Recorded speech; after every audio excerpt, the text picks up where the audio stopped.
On ne parle que de ça, de la vie de Charlie Chaplin, portée magnifiquement sur scène dans un certain Charles Spencer Chaplin par le metteur en scène Daniel Collat. Et je reçois aujourd'hui Linda Hardy qui joue dans cette pièce magnifique. Vous interprétez Una O'Neill, qui était la dernière femme de Charlie Chaplin, dans ce qu'on peut appeler donc un biopic théâtral. Exactement. Quelle image vous aviez de Charlie Chaplin avant de commencer cette aventure au théâtre ?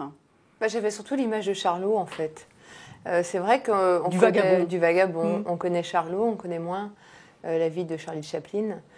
C'est pour ça d'ailleurs que je pense que Daniel Collat a eu envie de la mettre en scène.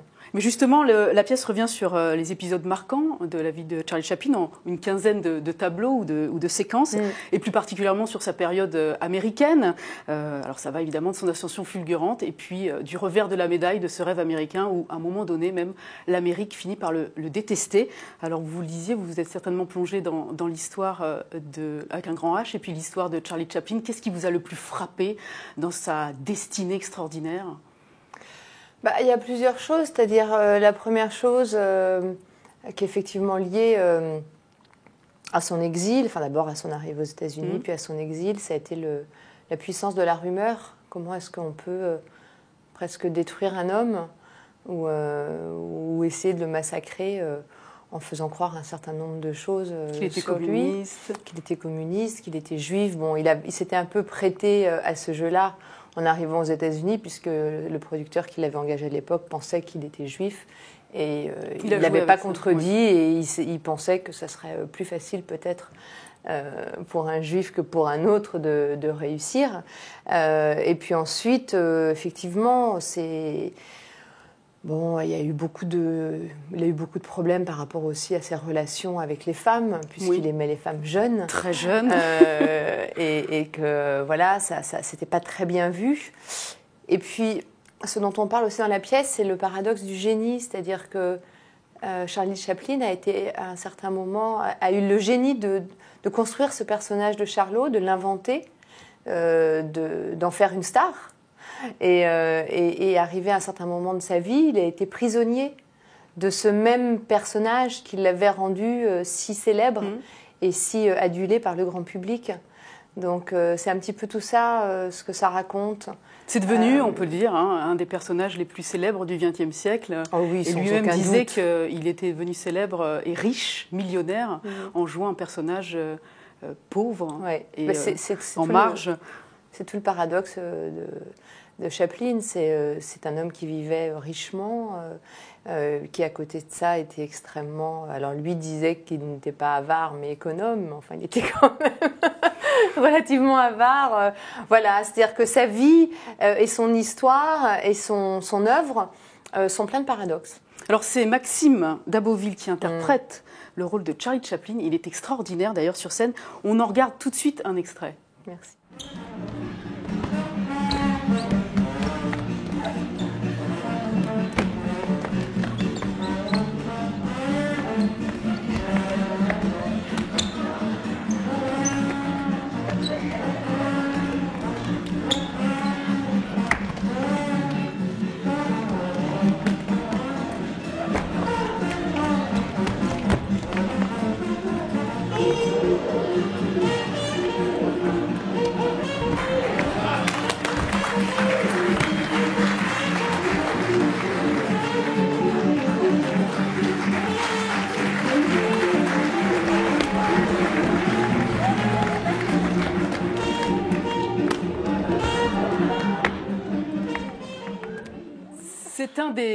C'est un des plus beaux passages de cette pièce, excusez-moi, où on rejoue effectivement en live un des extraits, un des passages du film Charlot Boxer qui était à l'origine de Champion, qui date de 1915. Ouais.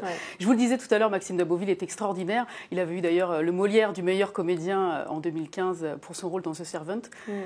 Pour vous, un Molière, si je ramène votre carrière à ce qu'elle est depuis une quinzaine d'années en tant que comédienne, un Molière, un César au cinéma, c'est quelque chose aussi auquel vous aspirez ?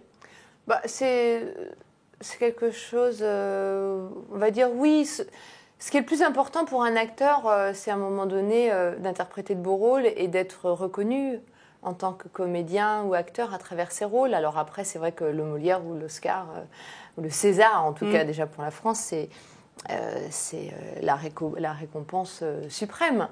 Mais c'est une reconnaissance de la profession. C'est une reconnaissance, oui, c'est une reconnaissance de la profession. Maintenant, c'est vrai que j'en suis pas là. Maxime est un immense comédien de théâtre. Moi, je dirais même que c'est un virtuose, enfin, à 35 ans, de pouvoir jouer comme il joue, avec autant d'authenticité, de vérité, c'est quelque chose d'assez exceptionnel, parce que, en général, surtout au théâtre, voilà, on a cette maturité de jeu avec les années, et lui, il l'a. Donc, en fait, c'est marrant parce que je le regarde un petit peu comme Mouna devait regarder Charlie, c'est-à-dire avec beaucoup de tendresse, de fascination et d'admiration. Oui. Je vous posais cette question évidemment parce que vous êtes souvent interrogé sur le poids que peut représenter cette élection Miss France qui a eu lieu, on le rappelle, il y a 23 ans déjà, depuis... 25 presque cette année, c'est en 92. Fin 91, on arrive, 24. 24 ans. Alors je me demandais, est-ce qu'il vous arrive parfois de penser qu'il faudra en passer par un prix comme le César ou le Molière pour enfin... acquérir toutes vos lettres de noblesse et votre statut légitime de comédienne? Je ne sais pas. L'autre jour, je lisais dans un article quelqu'un qui disait Linda Hardy gagne ses galons de comédienne. J'ai l'impression d'exercer ce métier déjà depuis un certain temps. Ça va bientôt faire 15 ans. C'est un métier où il faut se remettre en question constamment. Là, pour moi, aujourd'hui, cette expérience au théâtre, c'est une expérience capitale, d'abord parce que pour la première fois, je fais partie d'une vraie troupe. Vous êtes une dizaine sur scène. On est une dizaine. J'ai un rôle qui est mineur par rapport à beaucoup d'autres. Mais c'était important pour moi de jouer avec des acteurs de ma génération et de retrouver Daniel Collat, que je connais bien, dans une si belle pièce. Après, vous savez, les acteurs sont des gens insatisfaits par nature. Je suis même pas sûre que l'obtention d'un César ou d'un Molière fasse que le comédien ou l'acteur devienne un être satisfait. On est quand même impressionné parce que en lisant des interviews que vous donnez depuis quelques années, c'est cette humilité que vous avez toujours quand vous parlez de vous, quand vous parlez de votre travail de comédienne. C'est impressionnant parce que c'est souvent ce qui revient. On a l'impression d'une certaine sagesse en fait par rapport à ce que vous faites et que vous êtes convaincu que le meilleur est à venir et que votre tour vous l'aurez. Est-ce que c'est ça que vous avez envie? Alors, ce qui est vrai, c'est que, pour rejoindre ce que vous disiez juste avant, j'ai longtemps eu le sentiment de ne pas être légitime dans ce que je faisais. Maintenant, je ne suis plus dans cet état d'esprit, c'est-à-dire que je crois avoir une légitimité dans mon métier. Maintenant, oui, il faut être humble pour le faire. Je pense que... En tout cas, pour quelqu'un comme moi, qui n'ait pas fait le conservatoire ou on va dire de grandes écoles de théâtre, chaque expérience est un plus et fait que j'espère devenir meilleure comédienne que je l'étais le jour précédent. Donc, et vous voyez où dans 10 ans? J'ai l'impression d'être une laborieuse. Alors, dans un petit coin de ma tête, je me dis que oui, vous avez raison, le meilleur reste à venir, que les années passant, on m'offrira de plus en plus de jolis rôles. Quel est le rôle auquel vous aspirez?